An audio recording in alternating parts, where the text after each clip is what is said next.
नमस्कार. नमस्कार. मी अनुराधा अनिरुद्ध अष्टीकर आपणा सर्वांचं आतुरालयाच्या यशस्विता या कार्यक्रमामध्ये परत एकदा मनपूर्वक स्वागत करते. काय म्हणता, कसे आहात सगळे? मजेत ना? पावसाचा आनंद घेत आहात ना? छान. वा वा. आता या पावसाच्या संगतीने थंडगार वातावरणामध्ये, प्रसन्न वातावरणामध्ये जर आपण सरांच्याकडून बौद्धिक मेजवानी मिळवली तर खूप मजा ना. चला, आज सरांना आपल्या खूप मनातला किंवा असं म्हणूया की वारंवार आपल्याला पडणाऱ्या प्रश्नाचं उत्तर मिळवूया. कोणता प्रश्न? चला ना, सरांशी संवादातूनच जाणून घेऊया. आयुष्यात वाद घालूया हो, पण या वादातून सुसंवादाकडे नक्कीच जाऊया.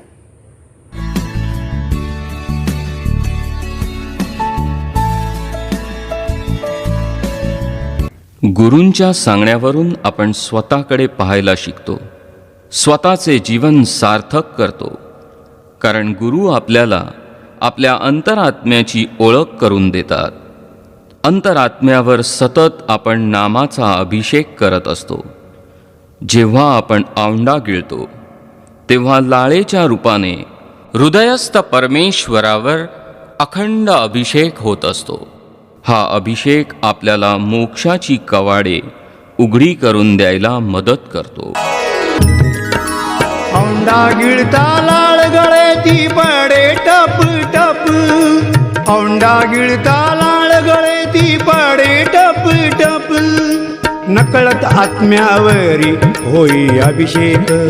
अभिषेक नकळत आत्म्यावरी होई अभिषेक.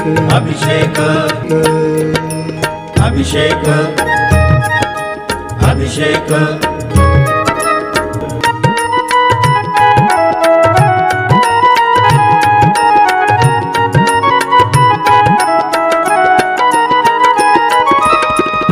शरीरी हे मंदिर,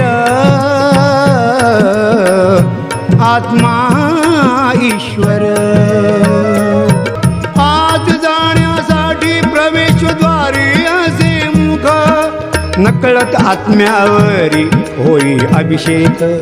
सर, आध्यात्मिक भागामध्ये खूप तुम्ही मार्गदर्शन करता आहात.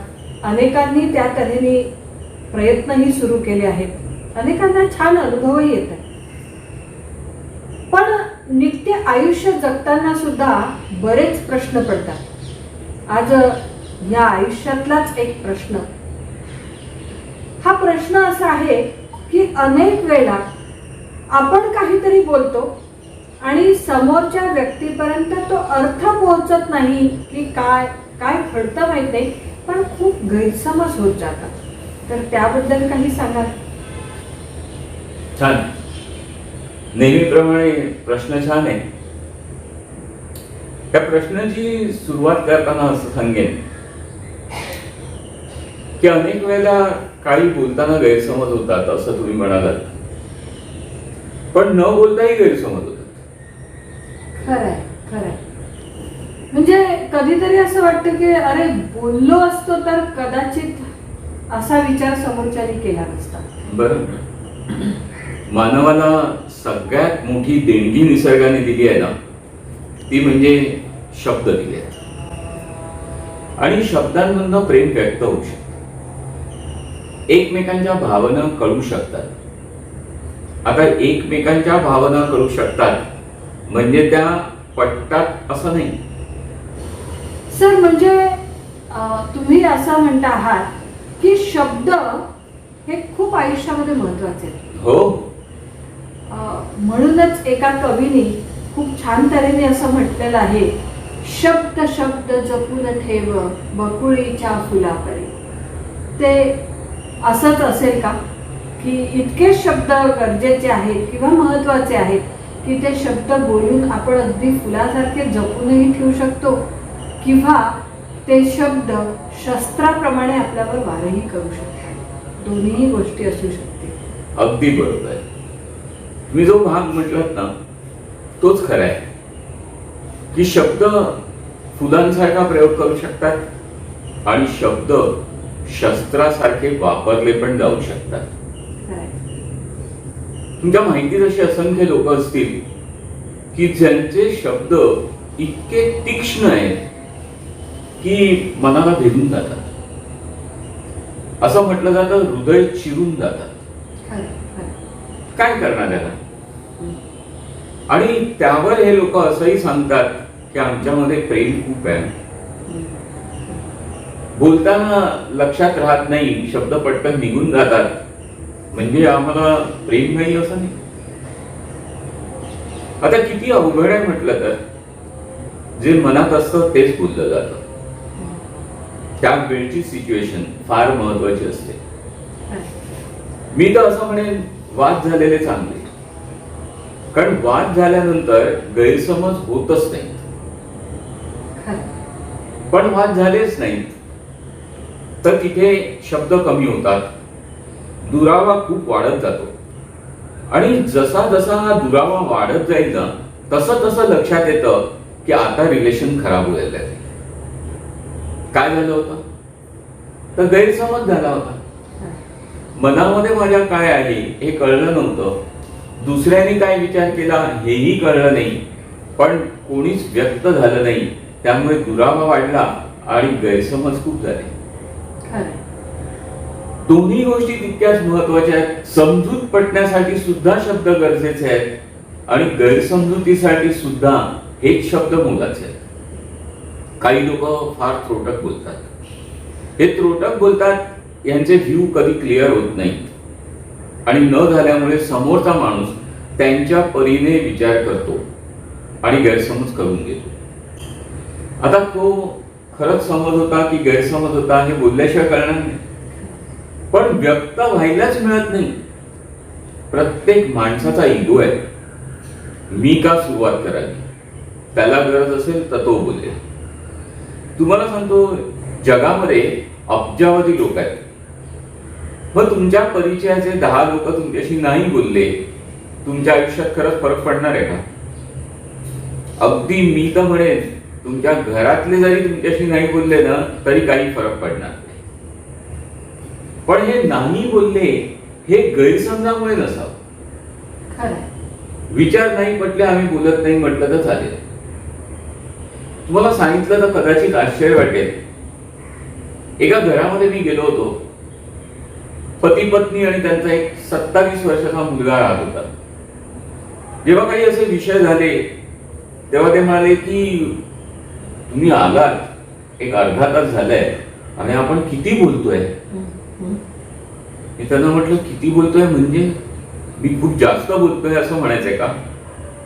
तर ते म्हणाले की आज अर्ध्या तासात जितकं आपण बोललो ना तितकं आमच्या घरात 8 दिवस कोणी बोललं नसेल. काय म्हणता काय? म्हटलं एकमेकांशी तुम्ही बोलत नाही, तर मला काही संबंधच येत नाही बोलायचा. म्हटलं असं कसं होईल? तो मुलगा आता कामावर जाणार आहे तर त्याच्याशी काहीतरी बोलाल, मिस्टरांना चहा हवाय का विचाराल. तर मला नाही असं काही आमच्या घरात होत नाही. रुटीन प्रत्येकाचं फिक्स आहे. कोणी किती वाजता उठायचं हे ठरलेलं आहे, कोणाची काय काम आहेत हे फिक्स आहे. मग ज्या वेळेला माझे मिस्टर उठतात त्यांचं सगळं आवरतात, मला माहिती आहे की आता ते टेबलावर जाऊन थांबणार, तिथे चहाचा कप मला रेडी करायचा आहे. त्यांनी मागायची काय गरज आहे. मग चहाचा कप मी दिला, त्यांनी चहा प्यायला, मी कप कशी उचलून आत ठेवली, ते पेपर वाचायला सुरुवात करतात, मी माझ्या कामात जाते. कुठे काही बोलणं होतं. मुलगा सगळ्यांप्रमाणेच उशिरा उठतो, मग त्याची घाई असते. या घाईच्या वेळेला मध्ये काही बोललो तर वाद होतात. मग डब्यात काय आहे हे सुद्धा कधी कधी सांगितलं जात नाही.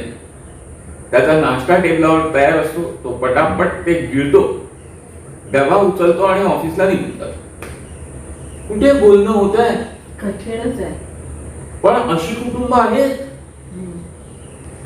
मी त्यांना असं म्हटलं की तुम्ही जर बाहेर कुठे गेलात तर तुम्हाला ऑड नाही का वाटत? मग मला अगदी खरं सांगते, तुमच्याशी सुद्धा बोलतेय ना हे खूप महिन्यातनं बोललं गेलं असेल एवढं बोलतेय. बोलायला नाहीच आहे हो. आणि यामुळे काय झालंय तर आम्हाला कमी बोलायची सवय लागली आहे आणि आजच्या काळात ही पथ्यावर पडली आहे. बर. कारण आजच्या काळात आमचं ऐकून घ्यायलाच कोण नाहीये. आम्ही जर काही बोलायचं म्हटलं तर लेक्चर देतात म्हणते, बर. तर त्यापेक्षा न बोललेलं बरं. समजही होत नाही आणि गैरसमजही होत नाही. बोलणारे लोक असं म्हणू शकतात, फारच अबोल येतात. आम्ही काय बोललो त्याच्यावर काही प्रतिक्रिया नव्हती, बहुतेक त्यांना आवडलं नसेल. पण हे पण काय तर एकतर्फी समज आहे. खरंय.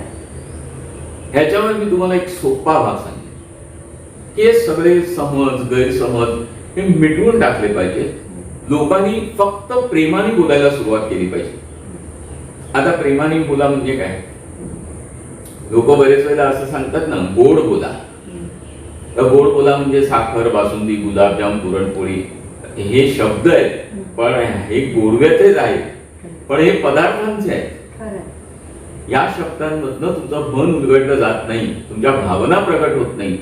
मग गोड काय असेल तर एखादा माणूस भेटला की आपण विचारतो, कसे आहात, बरे आहात ना, काही लागलं तर मला कळवा. ही आपुलकीची जी भावना आहे ना, ही महत्वाची आहे. खरंय. खरंय. आणि एखाद्याशी वाद झाला, तो निघून गेला, तर दुसऱ्या दिवशी त्याला फोन करायला हरकत नाही. महत्वाचं काय आहे, विषय बाजूला ठेवा आणि पुन्हा दोघांनी एक व्हा. अगदी बरोबर. वाद असतात ना, ते विषयाचे वाद असतात. तुमच्या दोघांचे वाद कुठे आहेत? आम्ही ते काय करतो तर आम्ही स्वतःसाठी ते धरून ठेवतो.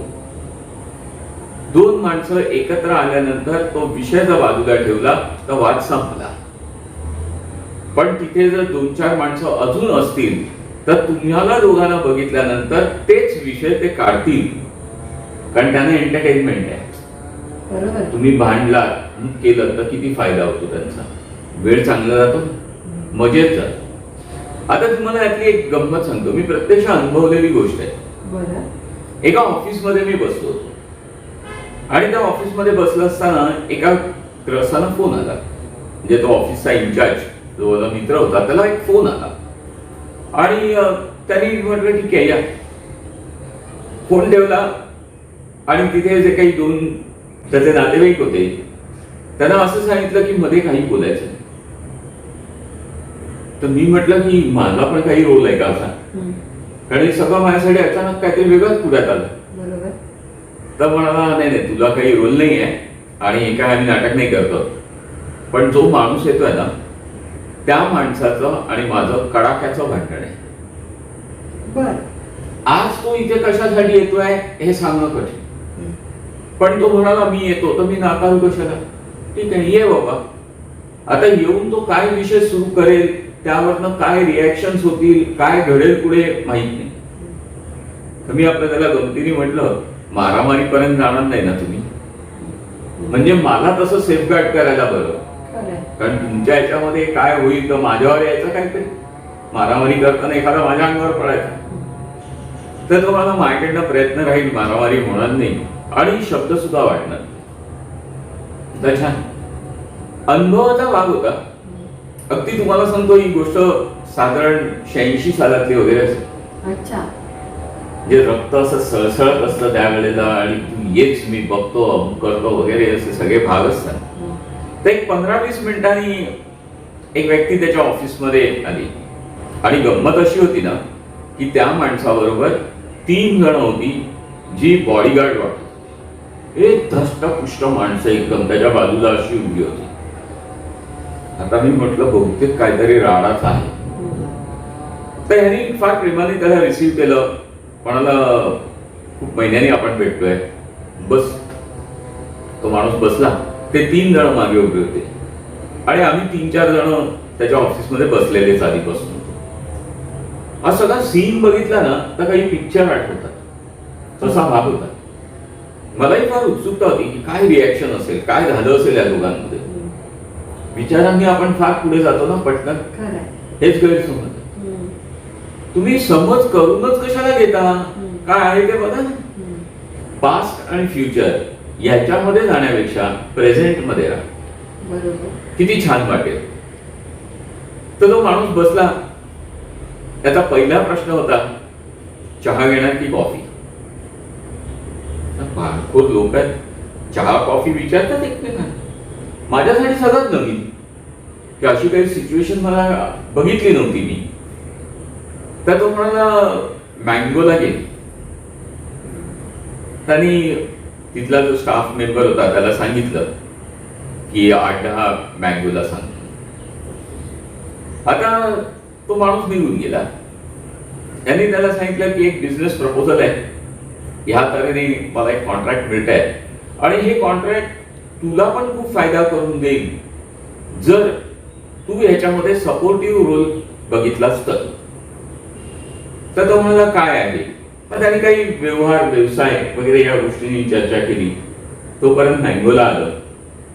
मँगोला प्याले आणि तो माणूस म्हणाला ठीक आहे, तू विचार कर, मला उद्यापर्यंत सांग, मग मी पुढे प्रयत्न करतो.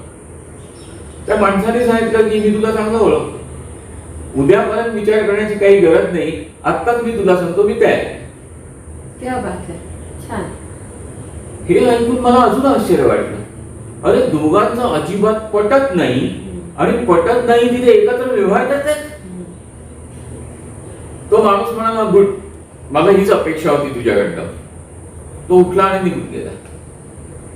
तो जायची खोटी की मी त्याला विचारलं, अरे तुझं पटत नाही ना या माणसाशी? एका पर्टिक्युलर विषयाशी पटत नव्हतं. पण हा माणूस खूप छान आहे, याला भरपूर वर्ष ओळखतो, आम्ही खूप कामं एकत्र केली आहेत आणि हा दुसऱ्याला कधी फसवू शकत नाही. विषय बाजूला ठेवला आणि मी व्यवहाराला त्याला हो म्हणून टाकलं. किती मोठा भाग होता. खरंय खरंय. समज आणि गैरसमज करूनच घेऊ नका.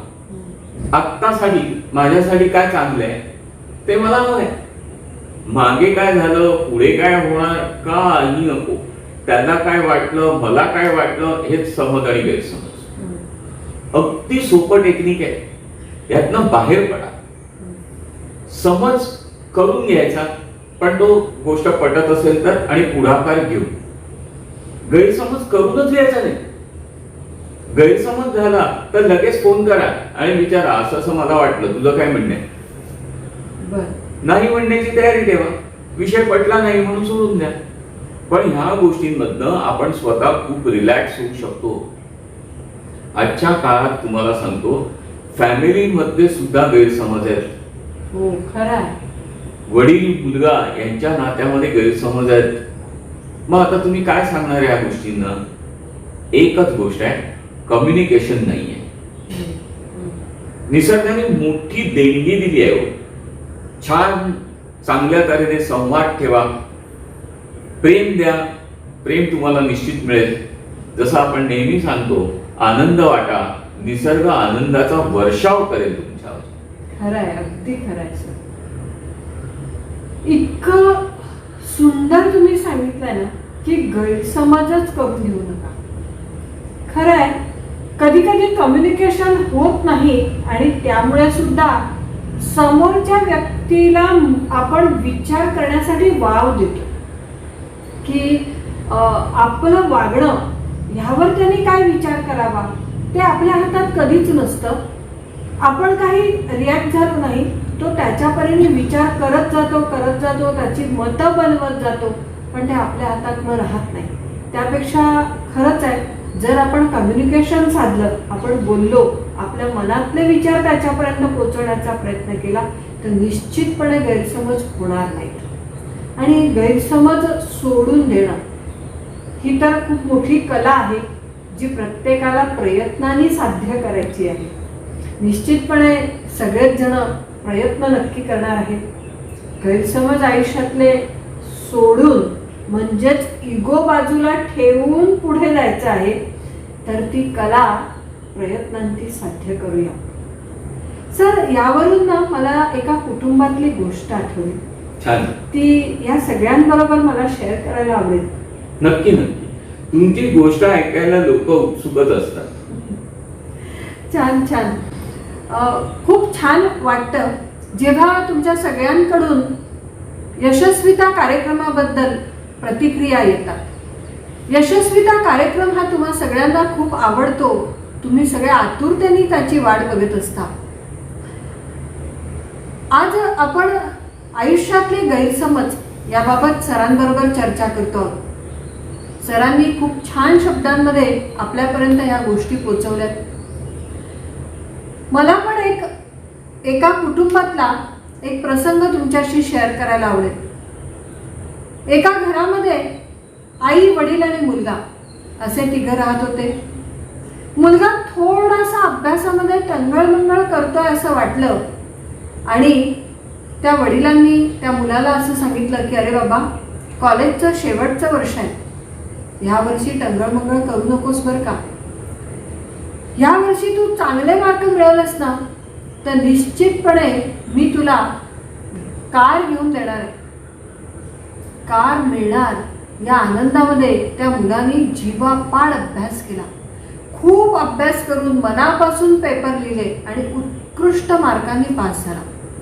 रिझल्टच्या दिवशी मार्कांना बघून तो इतका आनंदित झाला आणि धावत बाबांच्या जवळ गेला आणि म्हणाला, बाबा, तुम्ही जे मला सांगितलं होतं ते मी पूर्ण केलं. मी मनापासून अभ्यास केला आणि खूप छान मार्क्स मिळवून मी पास झालो. आता तुमचं प्रॉमिस, तुम्ही मला कार देतात ना. वडील त्यांच्या खोलीत गेले आणि त्यांनी एक गीतेचं पुस्तक मुलासाठी आणलं. म्हणाले, ही तुझी भेट. गीतेचं पुस्तक बघितलं मात्र आणि त्या मुलाचा मूडच गेला. एकदम त्याला राग आला आणि तो म्हणाला, हे असलं चिटिंग चालणार नाही बाबा. तुम्ही कार प्रॉमिस केली होती आणि तुम्ही मला गीतेचं पुस्तक देता, चालणारच नाही. वडील म्हणाले, अरे बघ बघ तरी काय आहे त्यामध्ये. तो म्हणाला, काय असणार, श्रीकृष्णाचा उपदेश आहे, कळलं आहे, लहानपणापासून अनेक वेळा या बाबतीत ऐकलेलं आहे. आणि त्यांनी तो मुलगा म्हणाला, जाऊ देत ना, मला राहायचंच नाही आहे तुमच्याबरोबर. रागाच्या भरात त्या मुलाने स्वतःची बॅग भरली आणि घर सोडून निघून गेला. खूप वर्ष मध्ये गेली. हळूहळू तो मुलगा जसं जमेल तसं त्याच्या आयुष्यामध्ये सेटल होण्याचा प्रयत्न करत होता. काही वर्ष आई वडिलांची भेटही त्यांनी घेतली नाही. मनात एकच राग होता, वडिलांनी मला चीट केलंय. कार म्हणाले होते पण कार दिली नाही आहे. एके दिवशी त्याच्यापर्यंत बातमी येते की तुझे वडील एक्सपायर झाले. वडील गेले. माणूस जेव्हा जातो ना त्यावेळेला त्याची किंमत अधिक जास्त कळते. वडील गेल्याचं कळल्यानंतर अतोनात दुःख झालं, रक्ताय होते. जसं पाण्यावर काठी मारली तर पाणी दुभंगत नाही, तसं रक्त वेगळं होईल. वडिलांच्या जाण्याची बातमी आल्याबरोबर आता तो घराकडे परतला. वडिलांचे सगळे शेवटचे क्रियाकर्म केले. आईजवळ बसला. मनातल्या खूप गोष्टी दोघं जण बोलत होते. रात्र झाली. वडिलांच्या खोलीमध्ये तो मुलगा गेला. ज्या खुर्चीत वडील बसायचे त्या खुर्चीत तो बसला आणि एक एक गोष्ट आठवत राहिला. हे आठवताना सहज त्याचं लक्ष त्या गीतेकडे गेलं की हीच गीता बाबांनी मला द्यायला आणली होती. त्याने ती सहज हातात घेतली आणि ती उघडली मात्र आणि त्याला दिसलं की त्याच्यासाठी बाबांनी जी कार घेतलेली होती त्याची चावी तिथे ठेवलेली होती. ती चावी बघितली आणि त्याच्या डोळ्यातनं अश्रू व्हायला लागले. किती मोठा गैरसमज झाला होता ना त्याचा की वडिलांनी त्याला चीट केलं. वडील त्याला सातत्याने सांगत होते की अरे एकदा तू ती गीता उघडून बघ, पण त्याने ती उघडून बघितली नाही. कारण मनात राग होता, गैरसमज झालेला होता. जर त्यावेळेला वडिलांचं ऐकलं असतं, कम्युनिकेशन वाढवलं असतं, ती गीता उघडून बघितली असती तर इतके वर्ष आयुष्यामध्ये जो दुरावा निर्माण झाला, जे कुटुंब तुटलं, जे त्याला स्वतःला आणि आईवडिलांना सुद्धा दुःख झालं होतं, हे दुःख झालं नसतं ना. म्हणूनच आपण सगळ्यांनी काळजी घेऊया की एखादी गोष्ट पटली नाही तर बोलून मन मोकळी करूया, त्यावर वाद घालूया, पण त्या वादातून सुसंवादाकडे जाऊया. आपल्याला सगळ्यांना मार्गदर्शन करायला गोखले सर आहेत ना हो. जर मनामध्ये काही वाटलं की अरे मी का माघार घेऊ, सर योग्य मार्गदर्शन करतीलच की का माघार घ्यायची आहे ती. करूया प्रयत्न. तुम्हा सगळ्यांना या प्रयत्नांसाठी खूप खूप शुभेच्छा. पुढच्या रविवारी यशस्वितामध्ये आपण परत एकदा भेटणार आहोतच. धन्यवाद.